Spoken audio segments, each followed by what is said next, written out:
បន្តទស្សនានៅព័ត៌មានជាបន្តទីនេះតកតងទៅនឹងឧត្តមសេនីយ៍ឯកឡាំងអូណាដែលជាអគ្គលេខាធិការរងនៃក្រសួងការពារជាតិគឺបានមានប្រសាសន៍ថា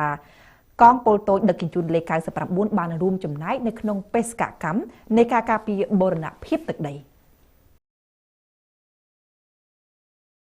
ឧត្តមសេនីយ៍ឯកឡាំងអូណាអគ្គលេខាធិការរងក្រសួងការពារជាតិបានលើកឡើងថាកងពលតូចដឹកជញ្ជូនលេខ99គឺជាមូលដ្ឋានដ៏សំខាន់ដែលបានរួមចំណែកយ៉ាងសកម្មនៅក្នុងកិច្ចការពារនៅអធិបតេយ្យនិងបូរណភាពទឹកដីបានរួមចំណែកនៅក្នុងការជួយសង្គ្រោះពលរដ្ឋរងគ្រោះដោយគ្រោះធម្មជាតិនានាជាដើម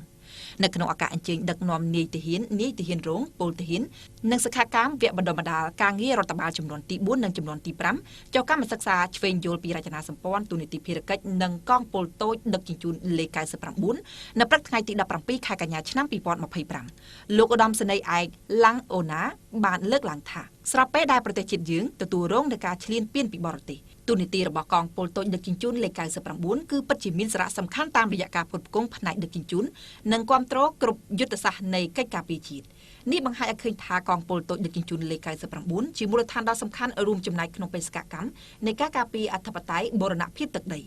ឧត្តមសេនីយ៍ឯកបានបន្ថែមទៀតថាចំនួនព្រំដែនកម្ពុជាថៃពិតមែនមានរយៈពេលខ្លីប៉ុន្តែព្រឹត្តិការណ៍ប្រវត្តិសាស្ត្រមួយនេះដែលធ្វើឲ្យប្រជាពលរដ្ឋខ្មែរចងចាំនិងមិនអាចបំភ្លេចបានឡើយការប្រយុទ្ធគ្នារយៈពេល5ថ្ងៃកន្លងមកនេះវាបានបង្កនៅវិនិស្សកម្មយ៉ាងធំធេងនិងធ្ងន់ធ្ងរបំផុតលើដែនដីអធិបតេយ្យកម្ពុជាជាពិសេសគឺលើប្រាសាទព្រះវិហារប្រាសាទតាមាន់តូចប្រាសាទតាមាន់ធំនិងប្រាសាទតាក្របីរួមជាមួយនឹងវត្តអារាមផ្ទះសម្បែងព្រមទាំងសម្រាប់ប្រជាជនខ្មែរស្លូតត្រង់ដែលរស់នៅតាមបន្ទាត់ព្រំដែនផងដែរ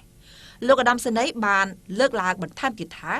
សង្គ្រាមបានបង្កផលប៉ះពាល់ដល់ជីវភាពរបស់ប្រជាពលរដ្ឋដែលរស់នៅតាមបន្ទាត់ព្រំដែនលោកបានបន្តថាបើទោះបីជាការប្រយុទ្ធគ្នាបានបញ្ចប់តាមរយៈកិច្ចព្រមព្រៀងបាត់ឈប់បាញ់រវាងកម្ពុជាថៃកាលពីថ្ងៃទី28ខែកក្កដាឆ្នាំ2025នៅប្រទេសម៉ាឡេស៊ីក្តីបញ្ហាជាច្រើននៅតែបន្តកើតឡើងដោយការធ្វើទុកបុកម្នេញរបស់កងទ័ពថៃមកលើកម្ពុជាតាមរយៈសកម្មភាពប្រើប្រាស់កងកម្លាំងប្រដាប់អាវុធរាយរបងលួស